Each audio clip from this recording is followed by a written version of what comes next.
जय हिंद दोस्तों, स्वागत है आप सभी का आपके अपनी यूट्यूब चैनल पर।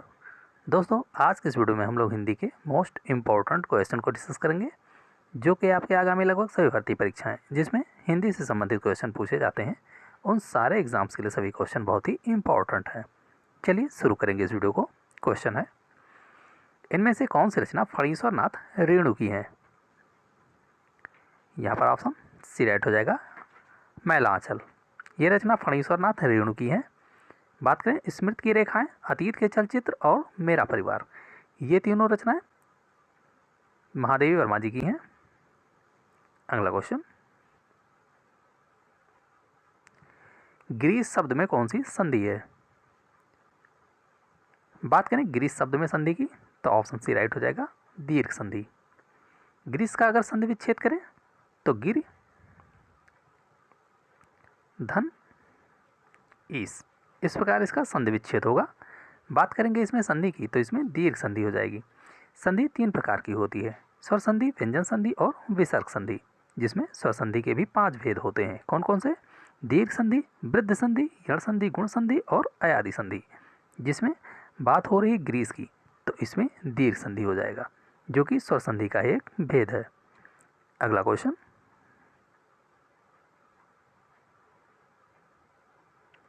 कन्यादान शब्द में कौन सा समास है? समास 6 प्रकार के होते हैं हिंदी में, जिसमें बात करेंगे कन्यादान की तो इसमें संबंध तत्पुरुष समास हो जाएगा, ऑप्शन बी राइट हो जाएगा। कन्यादान का अगर समास विग्रह करें तो कन्या का दान, इस प्रकार इसका समासी विग्रह होगा, जिसका समास करने पर का लोप हो जाएगा। का ये संबंध कारक का चिन्ह है, इसलिए ये संबंध तत्पुरुष समास हो जाएगा। तत्पुरुष समास भी 6 प्रकार के होते हैं। अव्ययी भाव समास की अगर बात कर लें तो जिस समास में पूर्व पद प्रधान उपसर्ग या अव्यय हो वहाँ अव्ययी भाव समास होता है, और तत्पुरुष समास में उत्तर पद प्रधान होते हैं। अगला क्वेश्चन, बच्चा चारपाई से गिर पड़ा, वाक्य में कौन सा कारक है? यहाँ पर ऑप्शन सी राइट हो जाएगा, अपादान कारक।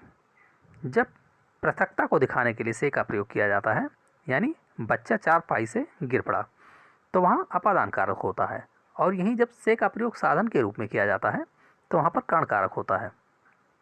से के द्वारा कर्ण कारक का चिन्ह होता है।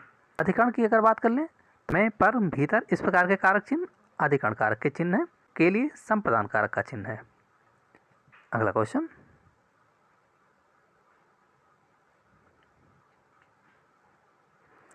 निम्न में से कौन सा अंतस्थ व्यंजन वर्ण नहीं है? यहाँ पर ऑप्शन सी राइट हो जाएगा, ना वर्ण। ये अंतस्थ व्यंजन वर्ण नहीं है, जबकि या, वा और रा ये तीनों ही अंतस्थ व्यंजन वर्ण हैं। हिंदी वर्णमाला में अंतस्थ व्यंजन वर्णों की संख्या की बात करें तो 4 वर्ण हैं।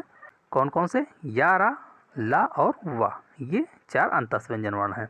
कुल वर्णों की अगर बात करेंगे तो हिंदी वर्णमाला में कुल वर्णों की संख्या 52 है। अगला क्वेश्चन, निम्नलिखित में से कौन सा विलोम शब्द सही सुमेलित नहीं है? यहाँ पर ऑप्शन डी राइट हो जाएगा, प्राचीन का समाचीन, ये विलोम शब्द सही सुमेलित नहीं है। जबकि पाप का पुण्य, प्रौढ़ का किशोर और परोक्ष का प्रत्यक्ष, ये तीनों सही सुमेलित है। अगला क्वेश्चन, कूप मंडूक होने का अर्थ है? ऑप्शन सी राइट होगा, सीमित ज्ञान होना। कूप मंडूक होने का अर्थ सीमित ज्ञान होना है। अगला क्वेश्चन, निम्न में से कौन सा पुत्र का पर्यायवाची नहीं है? यहाँ पर ऑप्शन ये राइट हो जाएगा, सुता। ये पुत्र का पर्यायवाची नहीं है, ये पुत्री का पर्यायवाची। जबकि तनुज, आत्मज और तनय, ये तीनों पुत्र का पर्यायवाची शब्द हैं। अगला क्वेश्चन, इनमें से स्त्रीलिंग शब्द कौन सा नहीं है? यहाँ पर ऑप्शन सी राइट होगा, सागर। ये स्त्रीलिंग शब्द नहीं है, ये पुल्लिंग शब्द है। जबकि गर्दन, सुई और कुर्सी, ये तीनों स्त्रीलिंग शब्द हैं। हिंदी में अगर लिंग की बात करेंगे तो 2 प्रकार के लिंग होते हैं, स्त्रीलिंग और पुल्लिंग। अगला क्वेश्चन, सामाजिक शब्द में कौन सा प्रत्यय है? सामाजिक शब्द में एक प्रत्यय हो जाएगा, ऑप्शन बी राइट है। प्रत्यय किसे कहते हैं? जो शब्दांश शब्द के अंत में जोड़े जाते हैं और शब्द के अर्थ में कुछ विशेषता या परिवर्तन लाते हैं तो ऐसे शब्दांश को प्रत्यय कहते हैं। प्रत्यय हमेशा शब्द के अंत में जोड़े जाते हैं, जबकि उपसर्ग जो होता है वो शब्द के शुरू में जोड़ा जाता है। सामाजिक शब्द की अगर बात करेंगे तो ये समाज शब्द से बना है एक प्रत्यय लगाकर, और समाज एक संज्ञा शब्द है। प्रत्यय भी दो प्रकार के होते हैं, कृत प्रत्यय और तद्धित प्रत्यय। जो क्रिया या धातु के साथ जोड़े जाते हैं वो कृत प्रत्यय कहलाते हैं। जो संज्ञा, सर्वनाम या विशेषण इत्यादि के साथ जोड़े जाते हैं वो तद्धित प्रत्यय कहलाते हैं। बात करेंगे सामाजिक शब्द में प्रत्यय की, तो इसमें तद्धित प्रत्यय है। अगला क्वेश्चन, अर्पित सुबह से पढ़ाई कर रहा है, वाक्य में उद्देश्य है। वाक्य के दो अंग होते हैं, उद्देश्य और विधेय। अर्पित सुबह से पढ़ाई कर रहा है, इस वाक्य में अगर बात करेंगे उद्देश्य की तो अर्पित उद्देश्य हो जाएगा, इसलिए ऑप्शन ये राइट हो जाएगा। और उद्देश्य के बारे में जो भी कुछ बताया जाता है वो विधेय के अंतर्गत आता है, यानी कि अर्पित यहाँ पर उद्देश्य हो जाएगा और सुबह से पढ़ाई कर रहा है ये विधेय हो जाएगा। अगला क्वेश्चन, अर्थ के आधार पर वाक्य के कितने भेद होते हैं? यहाँ पर ऑप्शन सी राइट हो जाएगा, 8। अर्थ के आधार पर वाक्य के 8 भेद होते हैं। बात करें ऑप्शन ए की तो संज्ञा हिंदी में 5 प्रकार की होती है, जबकि सर्वनाम की बात की जाए तो 6 प्रकार के होते हैं। अगला क्वेश्चन, निम्न में से सुजान सागर के रचनाकार हैं।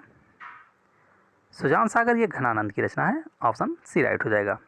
बात करें ऑप्शन डी मुंशी प्रेमचंद जी की, तो इनकी रचनाओं में गोदान, गबन, मंगलसूत्र जो कि इनका अधूरा उपन्यास है, ये रचनाएं मुंशी प्रेमचंद जी की है। अगला क्वेश्चन, भरत मुनि के अनुसार रसों की संख्या है। भरत मुनि के अनुसार रसों की संख्या कुल 8 बताई गई है, ऑप्शन सी राइट हो जाएगा। भरत मुनि ने नाट्य शास्त्र में रसों की संख्या 8 मानी है, जिनमें शांत रस को नहीं गिना जाता है। इस प्रकार रसों की संख्या भरत मुनि के अनुसार 8 है।